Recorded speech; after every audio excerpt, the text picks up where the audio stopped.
Good afternoon and welcome to San Diego Mesa College Recital Hour. If you have not been here before, Recital Hour is a concert series put on by San Diego Mesa College that traditionally was in a room full of people in an audience, but today we do it online for everybody in the entire world to see.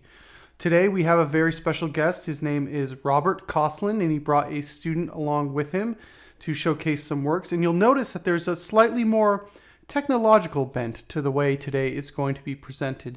So Bob is a electronic music composer, and he did a lecture on how he created his pieces, and then you'll see his piece afterwards. And then he brought a student along from San Marcos College, which he will show the piece that he created after that. Then after that, we have an interview with Sawyer, and then after that, we will do our interview with Robert Kostlan. So I hope you enjoy today's presentation and come back next week for more exciting Recital Hour events.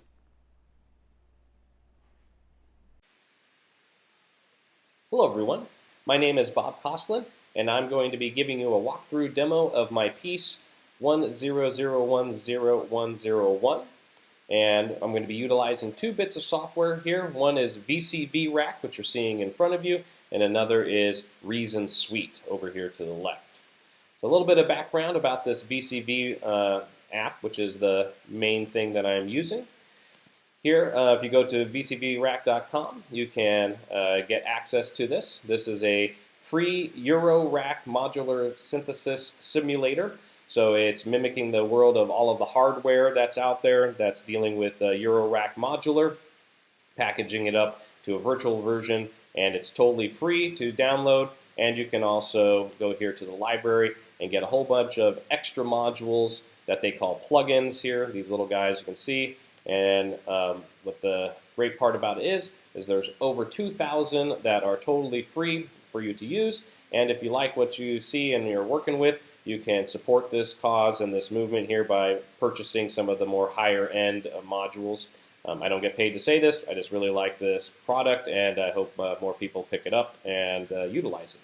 All right, so there's that. Moving on, this piece of music in particular is inspired by Alvinoto and Raishi Sakamoto, which are blending the worlds of noise, electronica, club-oriented music, dance-oriented, and classical music. So we have Alvinoto here on the right, triggering off really glitchy noise sounds, and then we have a live grand piano reacting to it, and we have it mic'd, they're processing it back and forth, and so it's this sense of combining these two seemingly different worlds of classical solo piano and noise, glitchy, club-based music into this minimalistic, kind of meditative, chill piece of music.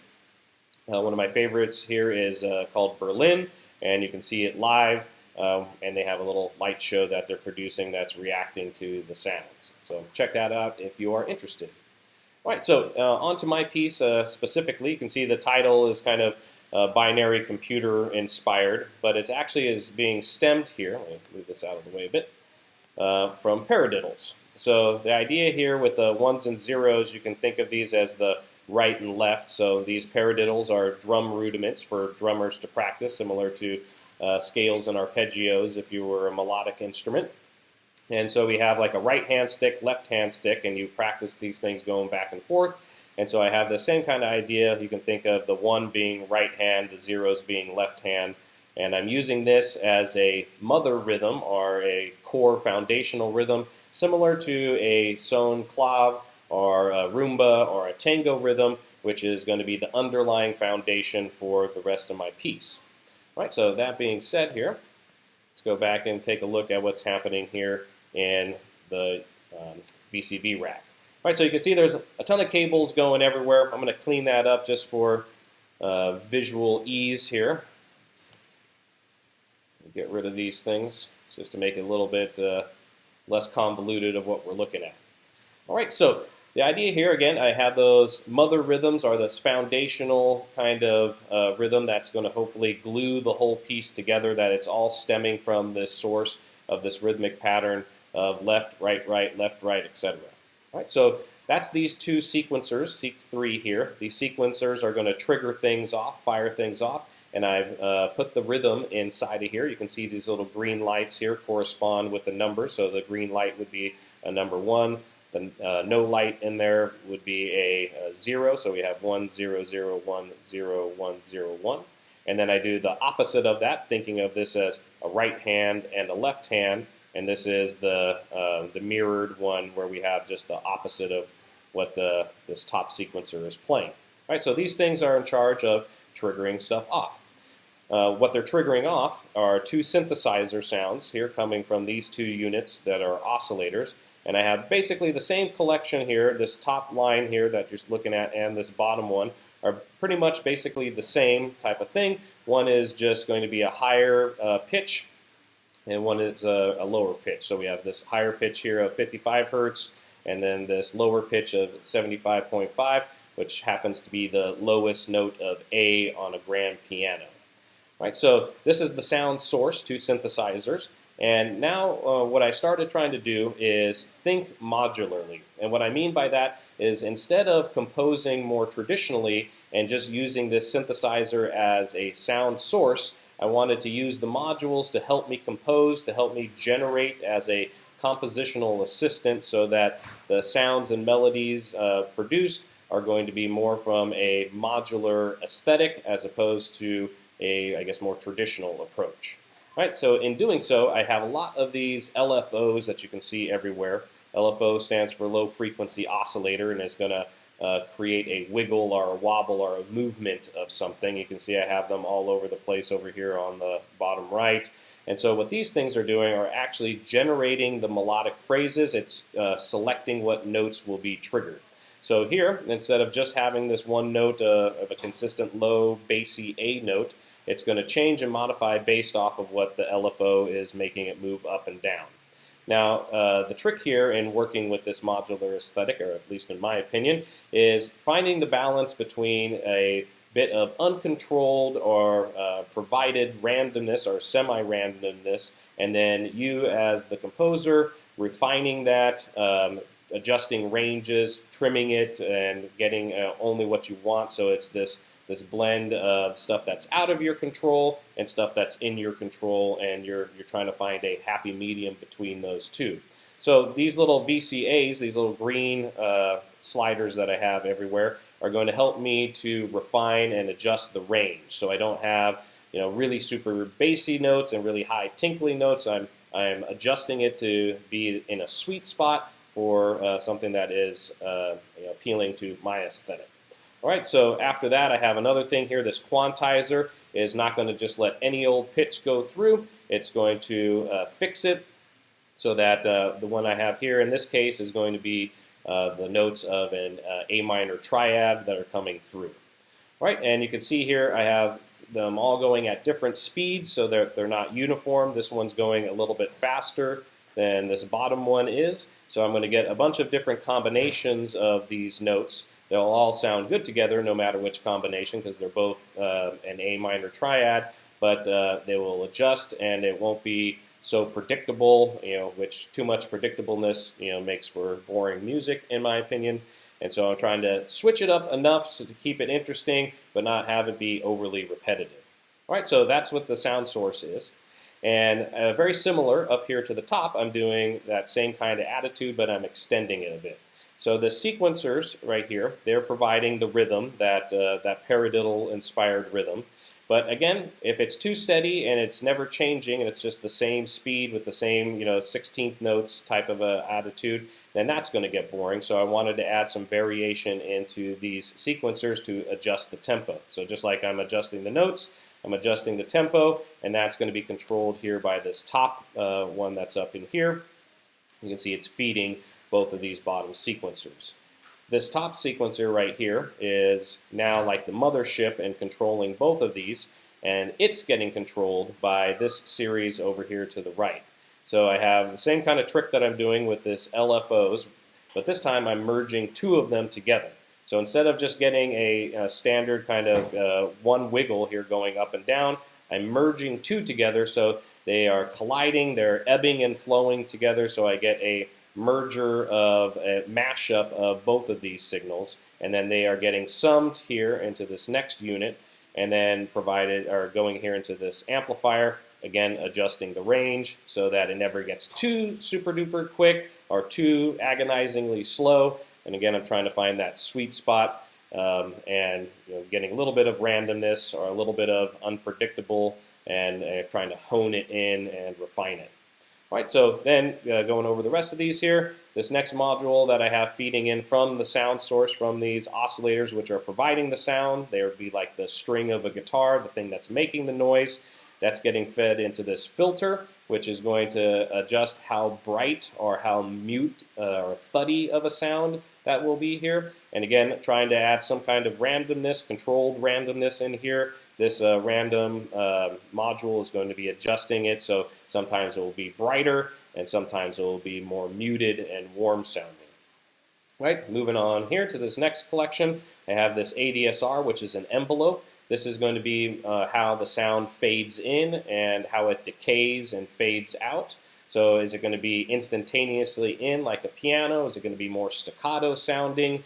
Or is it going to be long held notes with lots of sustain? That's going to be dictated by this, this unit right here. And of course, the same kind of attitude. I have these LFOs that are controlled by these little green slider amplifiers, so that there will be an adjustment. It won't be always the same type of articulation of fading in the same way and fading out the same way. So I have this, this LFO controlling the fade in amount here, and then I have this group over here of these LFOs feeding in to control the decay of how it's fading out. And you can see this one right here is even adjusting my range amount, so that the range isn't even consistent all the time. The range can be really minimal sometimes and could be really large sometimes as this thing starts to swell back up. All right, after that, the sound here is going to be fed into one last thing here of this delay unit, which is going to change back and forth, and once again using another LFO to change up the mix here. So sometimes in the mix I will get no delays and it will be just the original sound minus any of the echoes, and then go to the other extreme where I don't hear any of the original sound and I'm only hearing all of these echoes, which I've dialed in with this feedback to be fairly significantly high. It's going to give me a lot of echoes, and it's going back and forth between those so that we have a combination of changing up the amount of echoes even. All right, after that, it's going to be going out here to the mixer. So both of these here, it's the same for both of these rows here that you're looking at. And the mixer here then is going to allow me to send it a few different places. The first one is down here to the scopes in the bottom right, which is not doing anything for the sound, but it's just giving me some visual feedback so I can see what's going on with the sound, and I can just use that to verify things, or use it when I'm in the midst of performing, just to see what's happening as a visual check. After that, I'm going out of this mixer, which is allowing me to blend the amounts of the volumes of all of these things. Going into this presser, or short for compressor, and this compressor is a safety net, or at least that's how I'm using it in this case, so that I don't overblow it, I don't clip the speakers and get some nastiness, and if I overdo it, you could potentially hurt your ears or ruin your speakers, or both. And so this is acting like that little safety net, so I never go too far. After that here, it's being fed into this top unit, which, let me move this thing down here.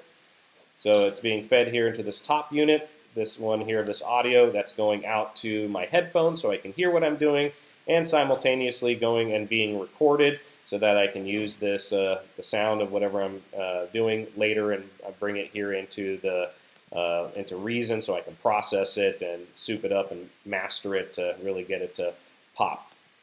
All right.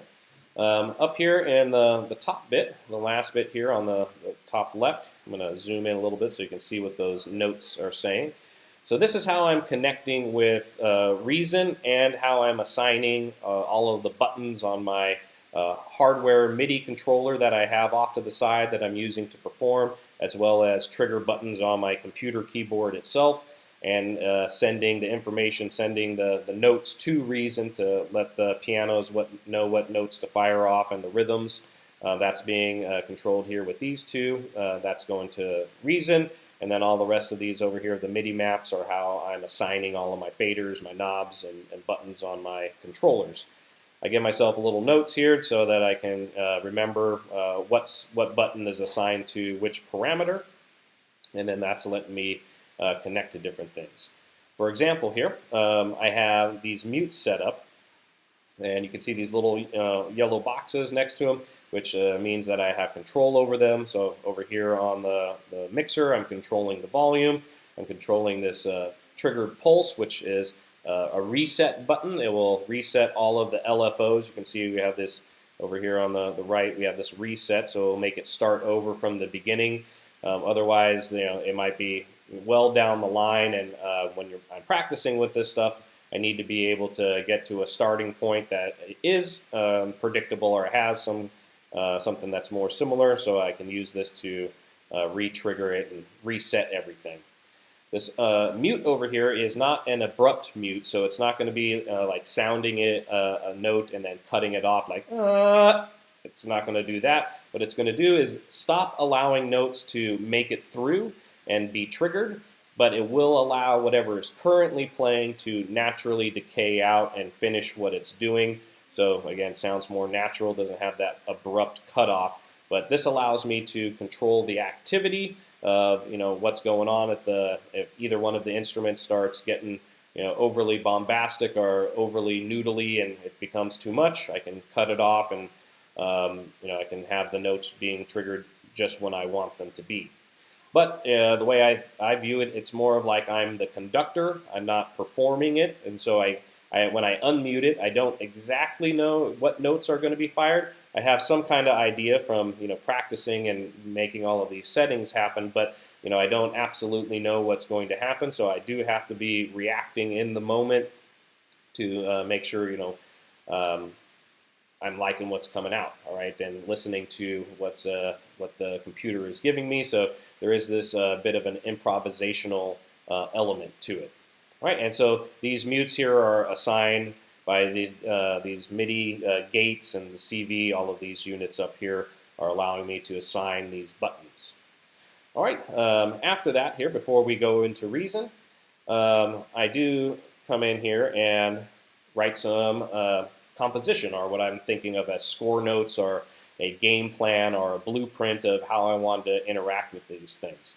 So there is a temptation when you work with this kind of method to just let it go and you hit run and it starts making the music, and there's this idea if you have all of the settings correct here and you've composed the settings properly, then it should be what you want and it should make the good music. In my personal case, I don't think that works for me. I don't necessarily like just the computer taking it away, and besides, it's not really that much fun. I want to get in there, get my hands dirty, be able to muck around with it a bit, and dictate to what extent is happening. Again, finding this balance between some of the uncontrolled, unpredictable stuff and some controlled things where I'm honing it in and refining it. So a lot of time after I set up all of these settings down here below, I spend a good chunk of time sitting with it, firing it off, thinking to myself, okay, how am I going to be interacting with this? And through that process, I'll make adjustments to the settings down here, making sure the ranges are right, or like, okay, this is not changing quickly enough, I need to do something else. And so through that process, I'll be making little tweaks and all of those kind of things, as well as giving myself a storyboard or a blueprint of how am I going to be triggering these things off and interacting with them. So the bit top here is just getting set up of where I need all of the settings to be before I go. And then listening to this particular piece here, I have two main voices, two main attitudes, or two main conflicting ideas potentially, one being the piano and one being the synth. And so I have these two perspectives, or these two voices. And I wanted to let each of the voices be heard before they start acting in combination, so you know exactly what each one of them is bringing to the table. And so I start off with the piano, and let it go for a while, little chunks here and there, so you can start getting an idea of what the piano is going to contribute. Then I mute the piano, let the second voice have a good long stay, and so you can hear what the synth's all about. And then after that, I do a call and response where it's more of a conversation between the two, talking back and forth of the piano and the synth, going, taking over, taking turns. And then the main chunk of it is going to be when all systems are going, all of the left hand, the right hand of the piano are happening, and both of the synthesizers. And I am, while that is happening, interacting with the muting system to refine it as it's going. If it's gets too cluttered, I can give it some breathing room. Once I feel that it's time to end the piece and wrap it up, then I'm going to mute the piano. And the reason that I do that is to, one, give the synth voice its one last statement, while at the same time in Reason I need all of the piano notes to release so that it can kind of reset back to the intro. And that's a thing that's happening in Reason I'll talk about in a second. And then once those notes have released, then I do a bookend, kind of a recapitulation to go back to the intro of the solo piano, having one more statement, and then I'm looking for a good spot or a satisfying ending point of whatever the piano is doing. All right, so and then the piece is over. All right, so the last bit here is working with the Reason stuff. So Reason is a left and right hand piano, and is again getting triggered from these sequencers of the left hand being controlled, I think here by this bottom one, yeah, and then the right hand being controlled by this top one. And so what is happening here is it's sending from this row number 2, let me zoom out a little bit so you can see this. So it's sending the information here from row number 2 up and into Reason. And row number 2, I have not changed up the notes, so it's always just sending it the same note of middle C. I could have changed that down in here, but I decided to make those changes happen in the program of Reason. I could have done both, I suppose, but I didn't go that route. So each one of these things is basically sending the note of middle C here to Reason. All right, so, but I get the rhythms, and I get the tempo, and I get the triggering mechanisms happening. So after I get that, I have this right hand and left hand on the piano. So to show you what each one of these is looking like, it's basically the same configuration, just I'm thinking about it as the two hands of a single piano player, potentially. And so what's happening is I get fed that note. It comes into this scales and chords thing. And I take that note and I turn on chords, and instead of having one note, it turns it into a chord that has 5 notes in it, so that's a 9th chord in this case. And so now I have a collection of 5 notes that I have adjusted to my key signature, which is A minor. So no matter what VCV is feeding me, it's going to at least start off in, it should be C, middle C, but just in case I have it fixing it so I don't get any out of key notes. All right, so then I have a collection of 5 notes to pick from. It goes into this next arpeggio, which is going to take that block of chords and then randomly select, again, using this idea of controlled randomness. It's going to randomly select one of these notes out of that chord, and then also transposing that chord so I get different notes. It's not going to just be always the same notes over and over again. And I don't know if you noticed right there, it just changed from 5 to 12. And I have this LFO, very similar to the LFOs over here in VCV rack that I have everywhere. It's the same basic idea, where I have this LFO actually controlling the transposition so that it's moving those chords up and down the piano, so I get a variety of notes that are happening. These little blue bars here are the velocity, which is how hard the piano notes are getting hit. So I'll have some that are more subdued, some that are struck more aggressively. All right, after that, I bring it back here into another one of these scales and chords to once again fix it, make sure that I don't get any out of key notes since I'm transposing it chromatically, potentially up and down. I want to make sure that it does stick in key.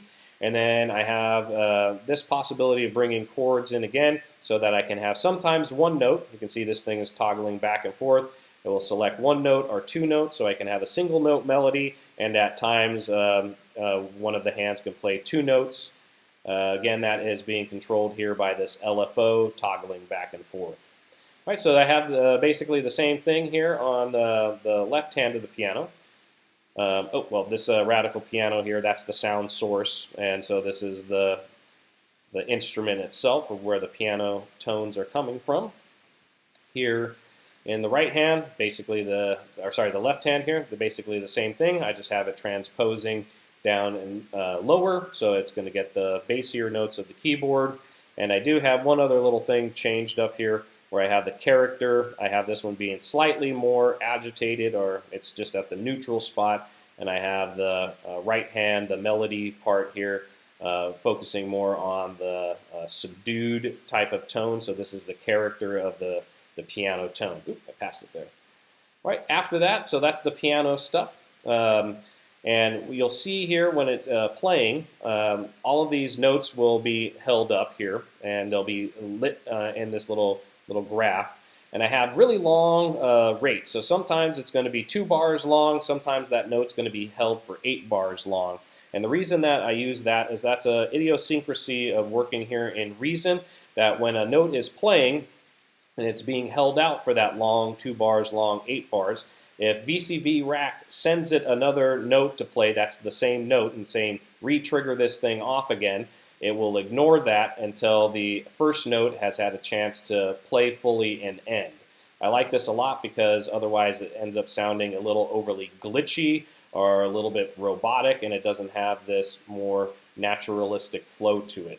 All right, so that's what I meant when I needed to give Reason time to release all of the notes to get back to the outro of the piece that I was talking about earlier. Right, and the very last thing in here is I have the synth stuff. So once I recorded the synth stuff in here, I've actually spread it out to all of these kind of bluer ones here, the dark turquoise, I guess. And so I'm processing it. So you can see here let me get this out of the way. There it is. So here's Reason. You can see the recording from the stuff that you're about to hear was performed live all in one take. Here's the stuff from the piano. Here's the stuff from the VCV Rack synths at the very, very top. And so I take that sound and I wanted to soup it up. I wanted to beef it up a bit, make it really pop, make it really, really thick and nice and articulate. And so what I've done in here, if I go here to the back, you can see very similar kind of idea with all of these cables going everywhere. As VCV Rack, Reason and VCV Rack have that in common, or they're this modular attitude of chaining all of these things together. So here, this bottom one, that's the original track that you see over here in the top right, and I have a little bit of compression on it. Then I send it to this splitter, which gives me multiple copies of that sound so I can process it in different ways. And each one of these copies is going to one of these different tracks up here, or these channels, so I can add different amounts of effects. If I go back here to the front, I have 2 different reverbs. I have a really big reverb, super huge reverb, and then a smaller sound, so I can hone it in, and I have a blend of a closer reverb sound versus a more encompassing reverb. And I can use these little volume sliders right in here to adjust how much of that I want in comparison to the original dry sound. Then I have some amplifiers that are really meant for guitar and bass, but I'm using them for synth. So this guitar amp here at the top, this brown one, I have it set on a kind of like a country twang bright setting so that this is going to push the mid frequencies and the mid high frequencies, really getting a cut from the sound, so it really slice through dense activity that's happening. But I'm just putting it in there mildly. It's not too much in there, just to help make it pop a little bit. And here on the bass amp, I've turned on the ultra lows, cranked up the bass all the way, cut the mids and cut the highs. So this is really just pushing those low sub frequencies so I can have a really nice bottom end and cradle and foundation of the sound. All right, so that is everything in here, so of how I've organized it and processed it, and I hope you enjoy the piece. Thanks for listening.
Well, thank you for joining us. We have Sawyer here with us. Actually, I will let you introduce yourself. Who are you?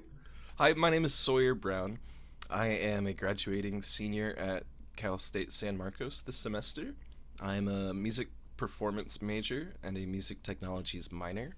I graduated with an associate's degree from Grossmont College out in La Mesa and made my transfer up to San Marcos in 2019. Um, I play bass, I play piano, I play guitar. I like to write music. I teach music for kids. I like to make a lot of electronic music with some really cool programs nowadays. I've got a little recording studio in my bedroom. Mm. I play with a couple bands when you can play out live. Well, the biggest takeaway I have from all this is we have a living, breathing student with us here today. So, music students that are in the community college level right now, it works. Sawyer, would you say it works? Oh, definitely. I'm better prepared than the when I transferred in as a junior. I was better prepared than the juniors on campus who You didn't know, go I to uh, community college. I went to a 4-year school straight out, and when I Mhm. got into the music department, I always felt like the people who came from the community colleges had a leg up on me. So we put you through the ringer, and we do Sure it so do. you have a leg up on everybody else. So awesome. Thank you so much for joining us. And what do you do for a living? Is music your full time career? Now, I know you're a student, but you must do something to survive. I'm a full time student. I work for a local small business that, how do I say? We recycle and refurbish cell phones, is a good way to put it for businesses. Right on. Um, we don't do like individual sales or anything, but my job primarily is to replace screens on iPhones and make sure all the buttons and the knobs work. Right on. And so, being that you're a full time student, different like phase than lots of the artists that we get in here, is it your intention when you leave to become a full time musician? Absolutely. All right. So then we're gonna have you back, like in the future, like 3 years from now, and check in and be like, "You're a full time musician." Yeah. But either way, it's great. If you're not, it's great. If you are, that's great too. So I just like to always ask because that's most of our intentions at this level. Yeah, definitely what I would like to do. I've done a lot of other jobs. I'm 27 right now. Hmm. This is my second time through college. I went to SDSU for 2 years and got really sick and had to drop out. I couldn't attend classes, and that was tough. And there was about a 3 year, 4 year recovery period. It was just slow healing over time. Hmm. And nowadays I'm feeling much, much better. It all boils down to good food for me. I have to eat proper diet, otherwise I get sick. Oh, very And once, interesting. and then once I figured that out, I went back to school as a music major and got my associate's degree, top of my class. And now I'm at San Marcos, top of my class, and I'm trying really hard to figure out how to get into the industry after this. Well, welcome, and I'm glad that you've gotten things figured out for your health because I know that makes a huge difference in terms of motivation. You're a composition guy, so doing compositions and stuff, if you're not feeling good, it's hard to do your work and sharing a little bit of your challenges as well. So speaking of challenges, one of our focal points is diversity in music this year, and it's my belief that diversity of cultures, genders, politics, and outlook all affect artistry. And so how do you think diversity affects music, and has your background played into your musical career? Do you have any challenges based off who you are, and if so, how did you address them? Hmm. Well, I definitely think that music brings cultures together. Mm-hmm. And a great example of this would be like samba music in Brazil, Mm-hmm. because they use rhythms and instruments from the African drum tradition when the Africans were brought to the New World on ships by the Portuguese. And then they also have a huge emphasis on virtuosic guitar abilities. And that comes from Portugal and Spain and Europe, Mm-hmm. European influence. And then they also have this amazing indigenous music culture with lots of drums, lots of like cajon boxes, wood boxes that people beat on that sound like drums, other various drums. And today's samba that we know is this fusion of these 3, 4 different cultures, and now it's spread over the world, and they throw this huge festival every year called Carnival, like Mardi Gras, except down in Brazil, and it's this amazing party for a week, and it's music focused. And the samba music has been a form of protest since its origins in kind of the rundown districts of Rio, and they would go around and they'd bang on their drums really loud in protest because they couldn't fight and they couldn't scream and they couldn't yell. And then it's slowly evolved into this big dance for protest, and now it's just part of their culture. Yeah, absolutely. Yeah, and I think a lot of the artists that we've been having have been echoing your sentiments as well as music as kind of this focal point for diversity of culture blending together in a positive way. So, well, what's next in the coming year for you? This is again a little different than we normally get because you are a student. Well, graduation. I mean, there's a lot of stuff that I have to do before then. Yeah. But for this next coming year, focusing on graduation, and then after that, I'd really try to find an internship. I know it's been tough because a lot of places have been closed for in-person working or in-person studying. But if nothing like that works out, and I spend the whole year not making a single cent, I'll be really happy because I just get to make music all the time. Yeah, absolutely. Well, I hope you make a couple cents along the way. Me too. All right. Well, Sawyer, thank you so much for joining us. We loved your piece, and we'll check in with you in the future, and hopefully your career will be rocking and rolling. Yeah, please. Welcome, Bob, and thank you so much for sharing that wonderful performance with us. Please tell the audience who you are and a little background on why you chose this particular piece to share. Yeah, my name is Bob Kostlan. I'm one of the co-directors of commercial music and music at San Diego City College. I focus on more of the electronic means behind the music, trying to incorporate some of the traditional type of focus along with the electronics and more of the, cutting edge type of things. And this piece, I believe, is representing of both, where we have the two elements of the Euro rack modular synth and the more traditional solo piano intermixing together and using the techniques of modular synthesis to trigger off the piano. So it was trying to showcase a little bit of a bridge between both the worlds of that I've studied through music. I like to think that I have a foot in each one of these realms of the more classical and traditional, and then the more industry and electronic generated music. Yeah, absolutely. And when you say City College, is that San Diego City College on the moon?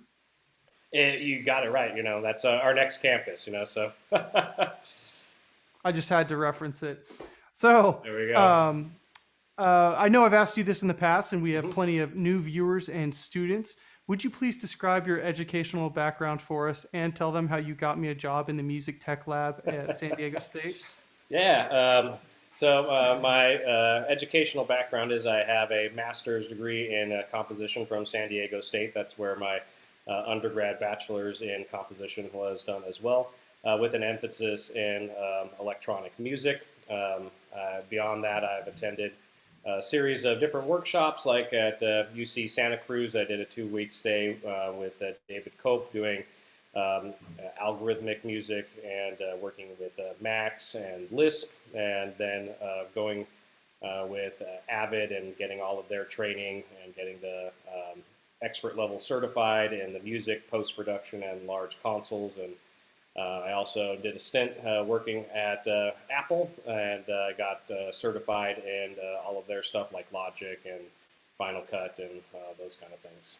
And then down at San Diego State, I was the graduate assistant, and I was working in the computer lab. And then when it was time to pass the baton, who should I pick? But yours, right over there. So. So you actually hit that part. Thank you for that. Yeah.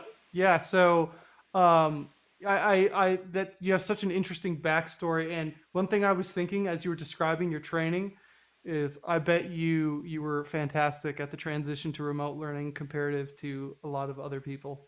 It a lot of the stuff being computer based, it Yeah. wasn't too bad.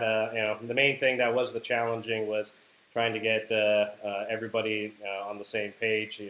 Some people having Chromebooks, some people not having up to date things or computers that can handle the stuff. It was more of a like a tech remote tech type of things, trying to solve people's problems remotely. That was a bit more challenging, but the actual sharing of the information and doing these kind of Zoom meetings and everything wasn't so bad for me. Well, that's awesome. I can imagine you were better at it than me. That's what I'm trying to say. So, what do you do for a living, and is music your full-time career? Yes, I am a teacher, professor at City College is my main gig, and running the program there, along with Mike Espar, my partner in crime.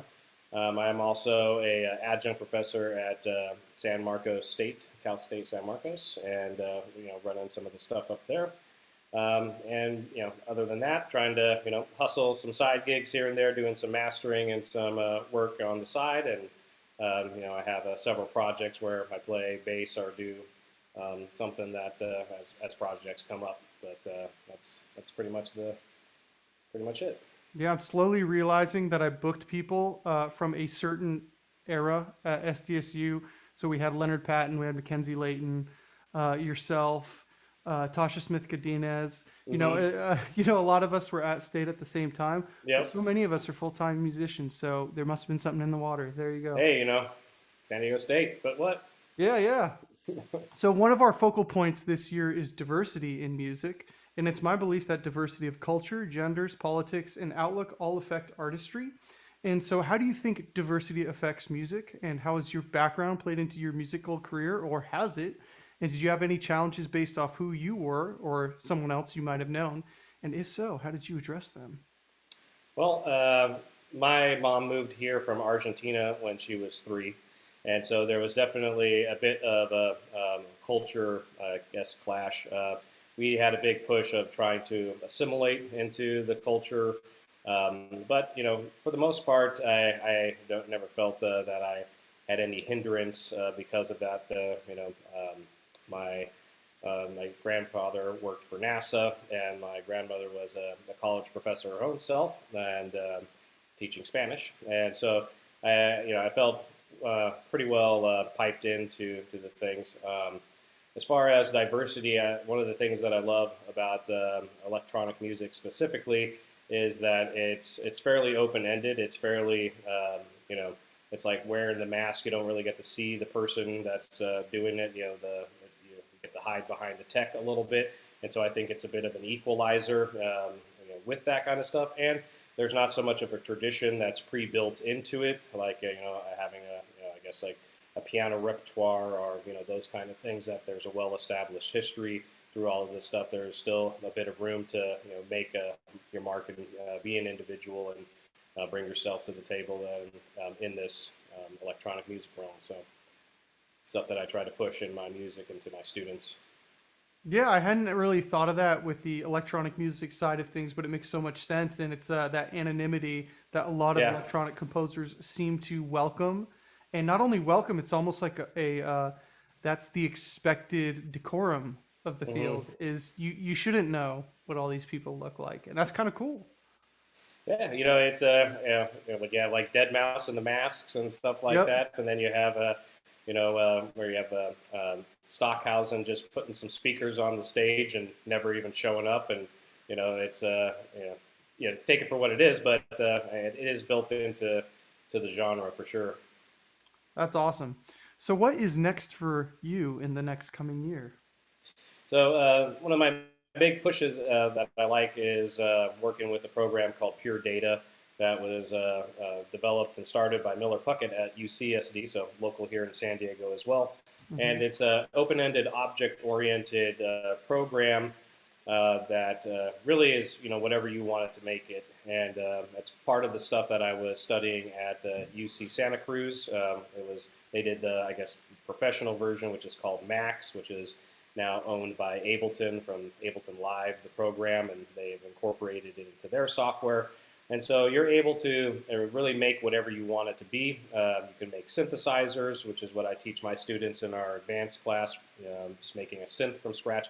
You can make controllers. You can make analyzing mechanisms. And so it's one step above like lines of writing code. But with this Eurorack stuff that I've been working with, it's modeled very similarly, where you have these little boxes that are called objects, and you string them together with little fake patch cables. And so the way you interact with the software is very similar to the way you would do a modular synthesis. And so, with this, for example, I've been working with our dance department at City College to do something where it's triggered motion sensors across the dance floor, or some kind of video, which is then brought into pure data, and then we can manipulate it in several different ways and project it back out, or do a lighting system, or trigger different sounds, like when they go to the closer to a certain part of the stage, it can get louder. And so it really opens up a lot of different possibilities. And people usually don't think of technology influencing with dance, but it's just really smooth with these types of programs. And as long as it does take a little bit of a learning curve, I have to admit, just like anything else, to get over the hump of it. But once you do, it opens up so many doors. And I've spent a bit of time with it, and I'm looking forward to spending more. I recently found out about a group here in San Diego called San Diego Music Hackers, which is they meet at the downtown San Diego library. And right before the pandemic, I think it was their third meeting, so it was relatively new.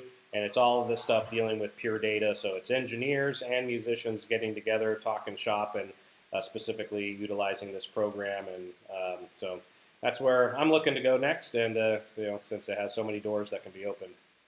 Well, that sounds amazing. And speaking of that learning curve, I want to commend you for that, because I was confused even just listening to you talk about it. But it sounds awesome. If the dance is going to actually influence the composition, that sounds like something that people have been wanting to do forever. So using the appropriate technology to do so sounds amazing. And I also want to say that San Diego Music Hackers sounds like a freedom fighter group from the future that is sent back in time to stop music from becoming boring or something. One would hope, right? Well, Bob, thank you so much for joining us this semester. I'm sure the students all loved it. I'm sure you're going to be interacting with them in the chat. So thank you so much for coming. And everybody, check out Professor Kostlan wherever he is, at City College or San Marcos, correct? Yes. Mm-hmm. All right. Thank you.